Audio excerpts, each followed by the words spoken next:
जी हाँ दोस्तों, आज हम आपके लिए लेकर आए हैं देश दुनिया की बड़ी खबरें। सबसे पहली खबर में आपको बताएंगे ईरान के नौसैनिक जहाज यमन के बाबल मंदब के पास पहुंचे। जी हाँ दोस्तों, अगर अमेरिका ने यमन पर हमला किया तो ये अमेरिका की बहुत ही बड़ी गलती होगी। वहीं पर अगली बड़ी खबर में आपको बताएंगे 2024 साम्राज्यवाद के खिलाफ युद्ध का वर्ष होगा। एक जबरदस्त घटनाक्रम में नॉर्थ कोरिया के नेता किम ने अपनी सेना को अमेरिका और इजराइल के खिलाफ युद्ध के लिए तैयारी करने को कहा। जी हाँ दोस्तों, नॉर्थ कोरिया का किंग जोंग उन, जो कि इस वक्त बहुत ही ज्यादा चर्चाओं में चल रहा है, उसने किस तरह से अमेरिका और इजराइल को बहुत ही बड़ी धमकी दे दी है, जिससे इजराइल का नेतन्याहू बिल्कुल सदमे में पहुंच चुका है। दोस्तों बिल्कुल विस्तार से डिटेल में हम आपको आगे बताने वाले हैं। वहीं पर अगली ब्रेकिंग न्यूज में हम आपको बताएंगे संयुक्त राज्य अमेरिका और उसके सहयोगियों को डर है कि हौतीस के खिलाफ हमले से यमनियों की प्रतिक्रिया भड़क सकती है।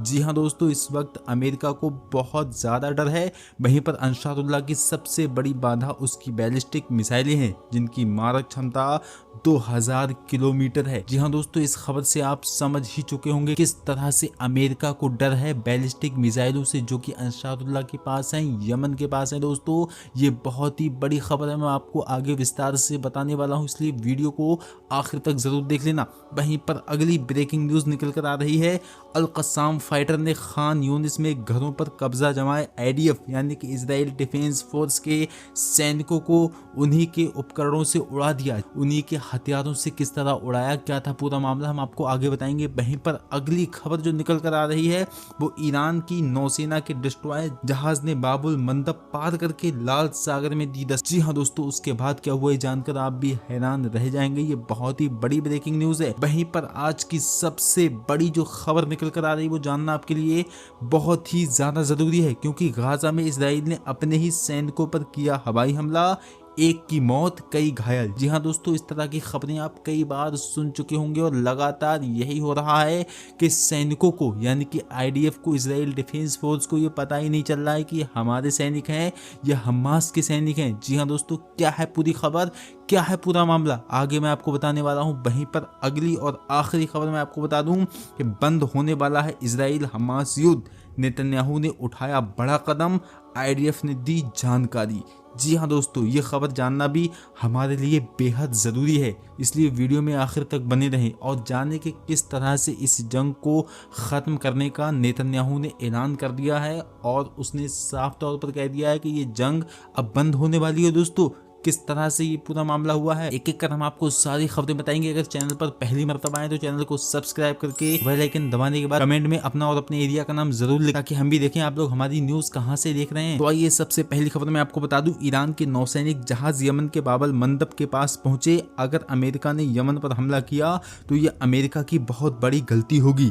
ईरान अधिकारियों और यमन के हौथियों के बीच आपातकालीन संपर्क है। जी हाँ दोस्तों, मैं इस वक्त आपको बता दूं कि ईरान के अधिकारी और यमन के हौथियों के दरमियान इस वक्त बहुत ही अच्छा संपर्क बना हुआ है, यानी कि दोनों तरफ के लोग एक दूसरे को पूरी जानकारी भेज रहे हैं। अगर कोई भी जहाज रेड सी में आ रहा है, अगर वो यमनियों को नहीं उसका पता लग रहा है, तो वहीं पर ईरान उसकी जानकारी उसे पूरी तरह से दे रहा है। और उस जहाज पर अगर किसी भी तरह का ये लोग यमन से या ईरान से रेडियो पे बात नहीं करते हैं तो उस जहाज को ये डिस्ट्रॉय कर दे रहे हैं, उस जहाज को पूरी तरह से उड़ा दे रहे हैं। जी हाँ दोस्तों, जैसा कि मैंने आप पिछली वीडियो में बताया किस तरह से यमन ने इजराइल के एक और जहाज को तहस नहस कर दिया था। दोस्तों वहीं पर मैं आपको बता दूं कि अमेरिका भी खुलकर अब यमन से लड़ने के लिए आ गया है। वहीं पर यमन के 10 फौजी शहीद भी हो चुके हैं दोस्तों, जैसा कि आपको मैंने पिछली वीडियो में बताया था। वहीं पर अगली बहुत ही बड़ी खबर जो निकल कर आ रही है, 2024 साम्राज्यवाद के खिलाफ युद्ध का वर्ष होगा। एक जबरदस्त घटनाक्रम में नॉर्थ कोरिया के नेता किम ने अपनी सेना को अमेरिका और इजराइल के खिलाफ युद्ध के लिए तैयारी करने को कह दिया है। ये बहुत ही बड़ी बात है दोस्तों। उन्होंने 3 नए जासूसी उपग्रह लॉन्च करने, सैन्य ड्रोन बनाने और अपने परमाणु शस्त्रागार को बढ़ाने की कसम खाई है। जी हाँ दोस्तों, मैं आपको बता दूं कि किम जोंग सबसे ज्यादा अगर किसी चीज की धमकी देते हैं तो वो उनके पास उनका परमाणु बम, न्यूक्लियर वेपन है। जी हाँ दोस्तों, इस वक्त नॉर्थ कोरिया के किम ने साफ तौर पर ये क्लियर कर दिया और कह दिया है कि अब अमेरिका और इजराइल को खामोश हो जाना चाहिए। फिलिस्तीन पर जो जुल्म हो रहा है उस जुल्म को खत्म करना चाहिए। अगर 2024 में भी ये जुल्म नहीं रुका, इसी तरह से फिलिस्तीनियों को, गाजा वासियों को सताया गया, तो हम इजराइल और अमेरिका को उड़ा कर रख देंगे। जी हाँ दोस्तों, ये बहुत ही बड़ी खबर है। वहीं पर अगली ब्रेकिंग न्यूज़ में आपको बता दूं, संयुक्त राज्य अमेरिका और उसके सहयोगियों को डर है कि हौतीस के खिलाफ हमले से यमनियों की प्रतिक्रिया भड़क सकती है। अंसारुल्लाह की सबसे बड़ी बाधा उसकी बैलिस्टिक मिसाइलें हैं, जिनकी मारक क्षमता 2000 किलोमीटर है, यानी कि 2000 किलोमीटर तक जाके ये अपना निशाना बना सकती है। ये मिसाइल जिसका नाम बैलिस्टिक मिसाइल है। जी हाँ दोस्तों, क्षेत्र में सभी अमेरिकी संपत्तियां इस मिसाइल की सीमा के भीतर हैं, यानी कि मैं आपको बता दूं 2000 किलोमीटर से अंदर अंदर सारी बड़ी बड़ी संपत्तियां जो अमेरिका की हैं वो उसके अंदर है। यानी कि अगर ये चाहे, अगर अंसारुल्लाह चाहे तो बैलिस्टिक मिसाइल से अमेरिका पर हमला करके बड़ी बड़ी संपत्तियों वाली चीज़ों को अमेरिका को तबाह भी कर सकता है। ये अमेरिका को बहुत ही बड़ा इस वक्त का डर लगा हुआ है दोस्तों। और मैं आपको बता दूं, कई सैन्य विशेषज्ञों का ये भी मानना है कि मध्य पूर्व में पूर्ण पैमाने पर युद्ध शुरू करने से पहले संयुक्त राज्य अमेरिका के क्षेत्र को 55,000 अमेरिकी सैनिकों को निकालना होगा। जी हाँ दोस्तों, अगर इस वक्त युद्ध करना ही है अमेरिका को तो अपने 55,000 सैनिकों को वहां से निकालना होगा, चारों तरफ लगाना होगा। लेकिन मैं आपको बता दूं, यमन सिर्फ और सिर्फ 10-20 सैनिकों से ही उन 55,000 सैनिकों की ऐसी की तैसी कर सकता है, क्योंकि दोस्तों उसके पास है रेड सी, और रेड सी के थ्रू वो इस तरह से वहां से हमला कर रहा है, किसी भी जहाज को वहां से नहीं निकलने दे रहा है, चाहे वो इसराइल का हो या अमेरिका का। इस वक्त जो हालात हैं इसराइल के बहुत ही ज़्यादा खतरनाक होने वाली है। मैं अगली खबर में आपको बताने वाला हूं, जो आज की आखिरी खबर में उसमें डिटेल में बताने वाला हूं कि किस तरह से नेतन्याहू ने कह दिया है कि इस जंग को अब बहुत जल्द बंद किया जा सकता है। जब आप उसकी असलियत जानेंगे तो यकीनन आप भी हैरान रह जाएंगे। वहीं पर अगली ब्रेकिंग न्यूज में आप लोगों को बता दूं, अल-कस्साम फाइटर्स ने खान यूनिस में घरों पर कब्जा जमाए IDF सैनिकों को उन्हीं की उपकरणों से उड़ा दिया। जी हाँ दोस्तों, उन्हीं के हथियारों से उड़ाकर रख दिया है अल-कस्साम फाइटर्स ने।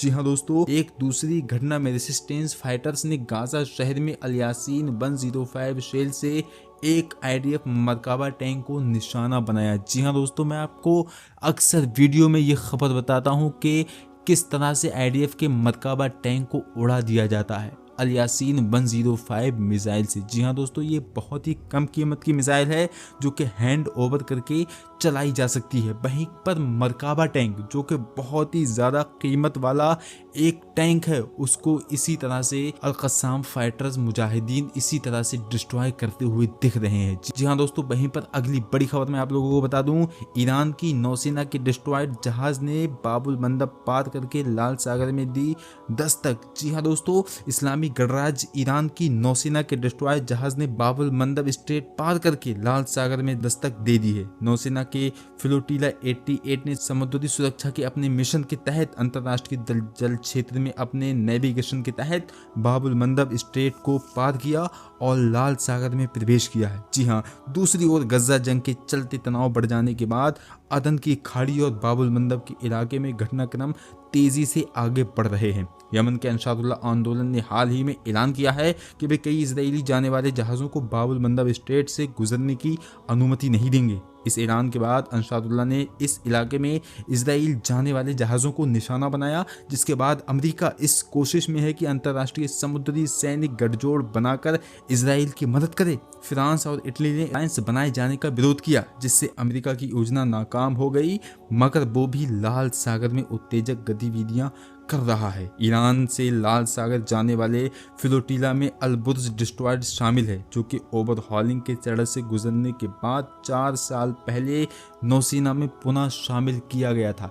जी हाँ दोस्तों, ये आज की बहुत ही बड़ी ब्रेकिंग न्यूज़ है, जो कि अमेरिका के मुंह पे बहुत ही बड़ा तमाचा लग गया है इस खबर को देखने के बाद। दोस्तों वहीं पर मैं आपको अगली बड़ी खबर बता दूं, गाजा में इजराइल ने अपने ही सैनिकों पर किया हवाई हमला, एक की मौत कई घायल। जी हाँ दोस्तों, मैं आपको बता दूं, PFTL ऑफ फिलिस्तीन की सशस्त्र शाखा ने कहा है कि हाल ही में गाजा में एक इजरायली सैनिक को बंदी बनाया गया था। जो इजरायली सेना द्वारा किए गए हवाई हमले में मारा गया। उन्होंने बताया कि बंधक बनाए गए कई सैनिक घायल भी हुए। इसराइल और हमास के बीच जारी संघर्ष में अब तक 21,000 से ज्यादा फिलिस्तीनी नागरिकों की मौत हो गई है दोस्तों। वहीं फिलिस्तीनी समूह PFLP की सशस्त्र शाखा ने शनिवार को कहा कि हाल ही में गाजा में एक इजरायली सैनिक को बंदी बनाया गया था, जो इजरायली सेना द्वारा किए गए हवाई हमले में मारा गया। उन्होंने बताया कि बंधक बनाए गए कई सैनिक घायल भी हुए हैं। जी हाँ दोस्तों, वहीं पर अगली और आखिरी खबर मैं आप लोगों को बता दूं, बंद होने वाला है इजराइल हमास युद्ध, नेतन्याहू ने उठाया बड़ा कदम, IDF ने दी जानकारी। जी हाँ दोस्तों, मैं आपको बता दूं, तेल अवीव मुख्य सैन्य प्रवक्ता डेनियल हगारी ने सोमवार को कहा कि इजरायली सेना युद्ध के अपने स्मार्ट प्रबंधन के तहत गाजा से अपनी कुछ सेना वापस बुला रही है। जी हाँ दोस्तों, इजरायली मीडिया ने बताया कि 5 ब्रिगेड जिनमें हजारों सैनिक हैं उनको वापस बुलाया जाएगा। ये अभी स्पष्ट नहीं है कि ये सामान्य सैन्य रोटेशन होगा या लड़ाई में एक नए चरण का संकेत होगा। वहीं पर आपको बता दें, हगारी ने कहा कि सेना वर्तमान में योजना बना रही है कि आने वाले महीनों में सैनिकों को कैसे तैनात किया जाए और इस सप्ताह कुछ रिजर्व अपने परिवारों और रोजगार में लौट आएंगे ताकि इजरायली अर्थव्यवस्था पर युद्ध के बोझ को कम किया जा सके तथा एक और तैनाती से पहले उन्हें खुद को दोबारा मजबूत करने का मौका दिया जा सके। उन्होंने कहा कुछ रिजर्विस्ट इजराइल की युद्धकालीन अर्थव्यवस्था को मजबूत करने के लिए नागरिक जीवन में लौटेंगे। वहीं पर लेकिन उन्होंने कहा कि गाजा पर युद्ध पूरे 2024 तक जारी रहेगा और हजारों रिजर्विस्टों की आवश्यकता होगी। प्रवक्ता ने कहा कि सेना को ये समझाते हुए आगे की योजना बनानी चाहिए। इस पूरे वर्ष में हम अतिरिक्त कार्यों और युद्ध की आवश्यकता होगी। युद्ध के उद्देश्यों के लिए लंबी लड़ाई की आवश्यकता है और हम उसी के अनुसार तैयारी कर रहे हैं। जी हाँ दोस्तों, साफ तौर पर नेतन्याहू ने कह दिया है कि अब हमारी अर्थव्यवस्था है जो काफ़ी ज़्यादा ख़राब हो चुकी है। जी हाँ, इस वक्त अब खुद वहाँ का PM नेतन्याहू अब बोल रहा है कि हमारे इजराइल की बहुत ही ज़्यादा अर्थव्यवस्था ख़राब हो चुकी है, प्लीज़ अब हम इस जंग को बंद कर रहे हैं दोस्तों। और उसने कहा है कि इस जैसे ही हमारे देश की अर्थव्यवस्था सही हो जाती है उसके बाद जंग को दोबारा हम चालू रखेंगे। वहीं पर दोस्तों मैं आपको बता दूं कि अब इजराइल की अर्थव्यवस्था सुधरने में सालों लग जाएंगी क्योंकि हमास ने इस तरह से नेस्तनाबूद उसे करके रख दिया है। दोस्तों ये थी आज की खबरें, मिलते हैं नेक्स्ट वीडियो में इंशाल्लाह।